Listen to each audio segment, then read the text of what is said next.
I've been waiting to do this video for so long and I'm so excited. So my friend sent me this package in the mail like months ago and I haven't opened it yet.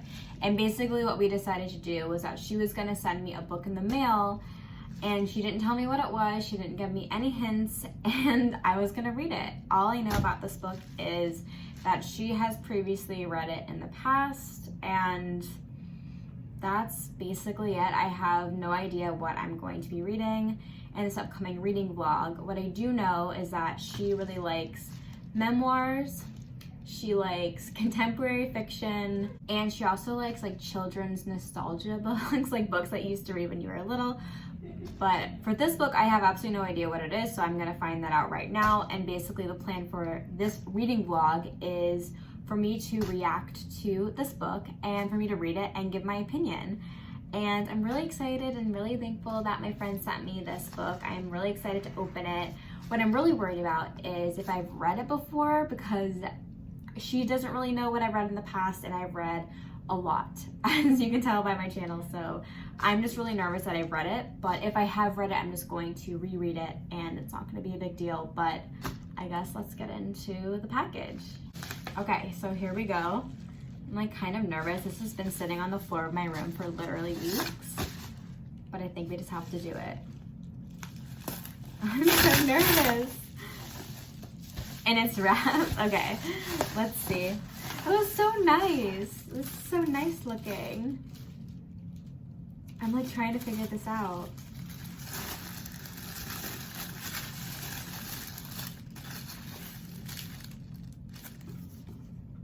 I have read it. Oh, I feel so bad. This is The Art of Racing in the Rain. I have read this book. I can reread it though. I don't mind rereading it. It's actually a really good book. This actually takes place where I'm from, which is really funny. It takes place in Seattle and is about a dog. And I really love this book. And this doesn't surprise me that my friend sent me this because she also really loves dogs as well. So this will be a very fun book to read. She also sent me a little card in the mail, which I'm gonna open. And I think I love her little seals. They're so cute, but let's see what this says. Also, whenever I get mail from her, I never rip the seal. I'm also like the worst letter opener. Like my parents used to make fun of me for it, but I always like to keep the seal intact. And the card says, Talia, here's the book. I really hope you have not read it. Well, I'm sorry. I really love this book because, okay, the point of view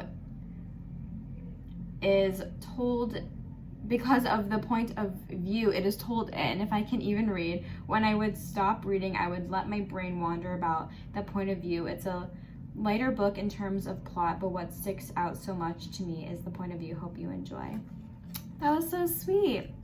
I do really like the point of view of this book. Obviously, I'm not going to get into it too much until I actually like reread it, but it is from the point of view of a dog, and it's just it's like, you know how you always like wonder what your family dog is thinking and what their perspective of situations is and what they would say about certain things that they see, because they see so much in humans' lives. But it's just a really interesting book, and it is set in Seattle, which is really cool to read all of like the scenes from like where I'm from. Yeah, I'm really excited to read it because I'm actually going home in a couple of weeks, so it'll be nice to get me in the Seattle mindset. And I think I read this book last year. I'll have to check when I actually read it, but it has been a minute, so it would be nice to like get back into the story and also just to like have my own copy, which is very sweet that she sent to me. I don't know if I actually like read the title, but it's, yeah, The Art of Racing in the Rain by Garth, Stein.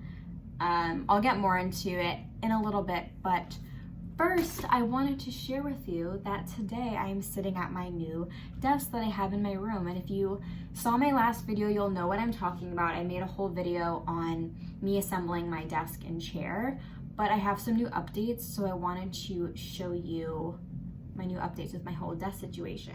So in my last video, if you haven't seen it, I basically ordered a desk and a chair from Amazon, and I just like had a whole video where I was filming myself putting them together, and my bed is not made in the background, but that's okay.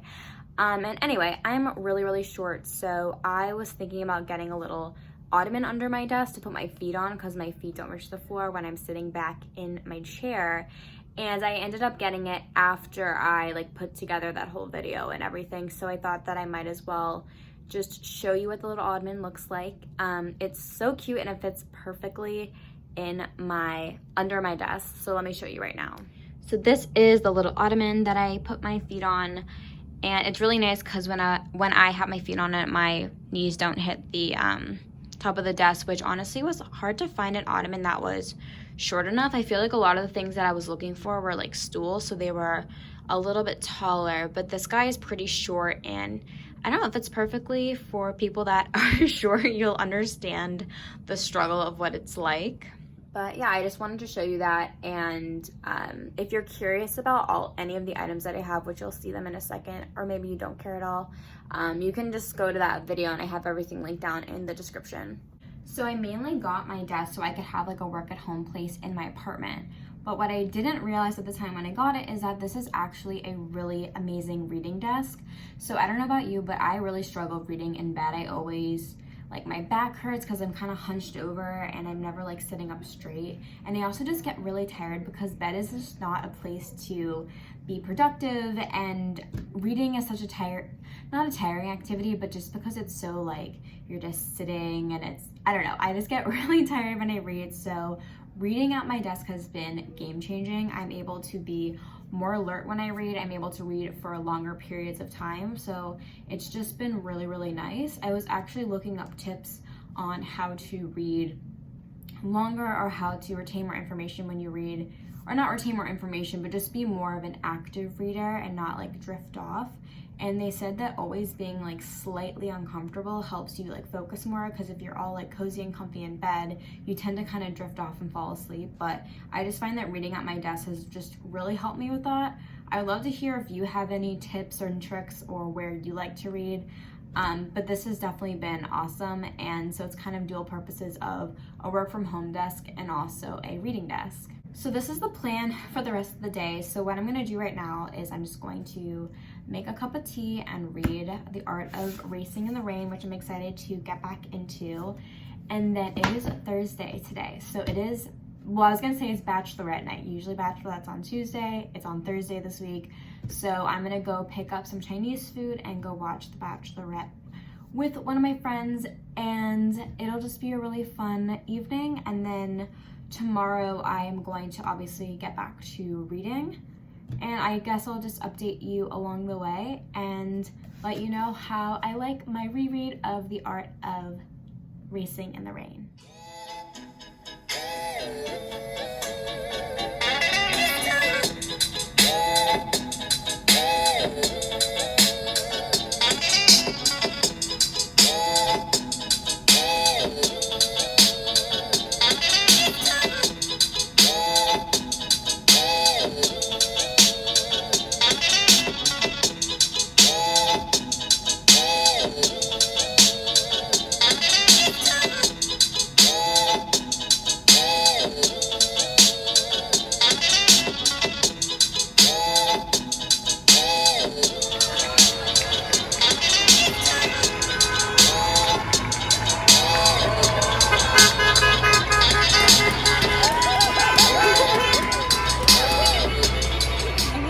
Probably the most random montage footage I've ever filmed, but so right after I like signed off with you guys the last time, I went straight into starting The Art of Racing in the Rain, and then I had no time to read this weekend. I was just so busy, but I got like some clips in of the weekend.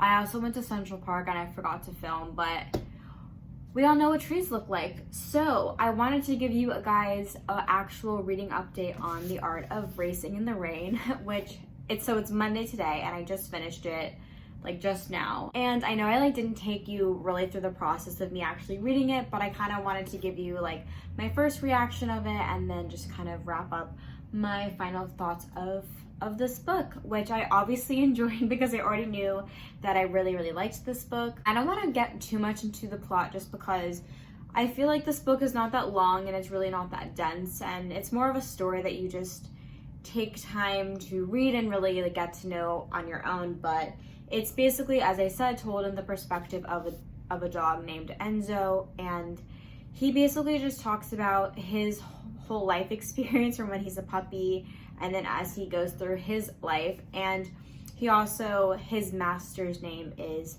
Denny, and so he talks a lot about what he sees in Denny's life. And Denny is a race car driver and has gone through a lot of things in his life, and it's just interesting to see the perspective of what Denny is going through a dog's eyes. It makes you kind of think back to, I don't know, if you had a childhood dog, but I always think like, what do my dogs think about what was going on or what they saw, because they witnessed so much. And this book, it's both like heartwarming and also touches on really difficult topics at the same time. But yeah, I obviously really enjoyed this book a lot, and I'm really glad that I was able to give it a reread. The reason why it's called The Art of Racing in the Rain is, I guess it's just like tying into the fact that like Denny's a race car driver and this is set in Seattle, and obviously there's more skill that goes into racing in the rain. What was really interesting about the race car element to this book, which I'm personally not really into like that whole world, like the race car world, but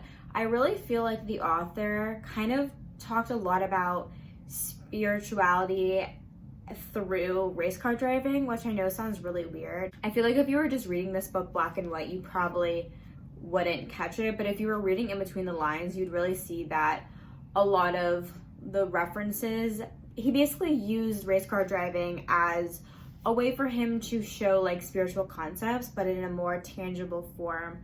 And I thought that was really cool, and I think this book is really insightful, and it gives you a lot of life lessons. And I was gonna read you like a paragraph towards the end of the book that I really loved, but I don't think that's fair to new readers, so I might hold off on that.